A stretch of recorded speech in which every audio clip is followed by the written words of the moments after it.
Hi, it's Mike again. And you may have seen earlier this week that Standard & Poor's has put out what's called a negative outlook for U.S. government bonds. Now, what does that mean? What does it mean, and not just in the general sense, but what does it mean to you? Well, first, negative outlook simply means that Standard & Poor's is telling the U.S. government that unless they get their fiscal house in order and do it soon and significantly, they are going to reduce the AAA rating down to maybe AA or something like that.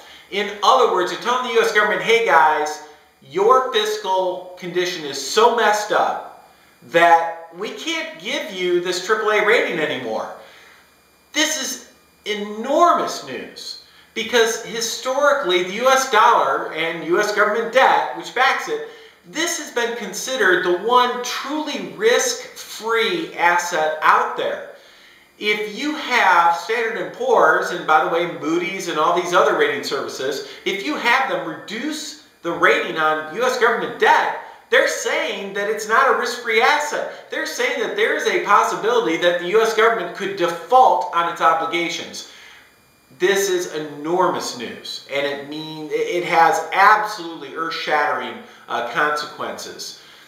A couple things that will happen immediately should Standard & Poor's follow through and reduce their debt rating. Number one, interest rates will rise overnight. Now, already we know that the U.S. government has a real problem with their deficit, particularly because why? They got to pay interest on all that money they borrowed.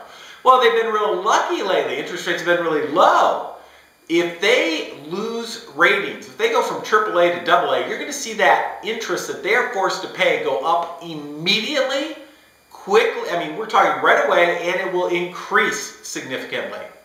That makes everything go up. I mean, interest rates go up, which means that the fiscal condition of the country gets worse overnight. It means that home loans, suddenly the interest rate on home loans goes up overnight, which means the housing market tanks even some more. In addition to that, the government ends up in full-blown panic mode. What does that really mean? It means that the way out that they're going to see, the easy way out, is going to be to inflate the dollar. They are going to shove currency out there like crazy, which means the price of everything is going to go up. Inflation is going to be an issue. And from your perspective, from an investment perspective that is, what do you do in your portfolio? Well, this is where gold and silver may still have more room to run. Maybe not, but they might. You'll actually see U.S. companies making more money, so the stock market should go up. That's pretty well. Bonds, they're going to get killed. Absolutely killed. So if you're still holding bonds, you've got to get rid of those things. Anyway, that's where we stand. And so we'll see what happens. And that's what the big brouhaha is in Washington these days, is what are we going to do to avoid this ratings downgrade? So we'll keep you posted on it.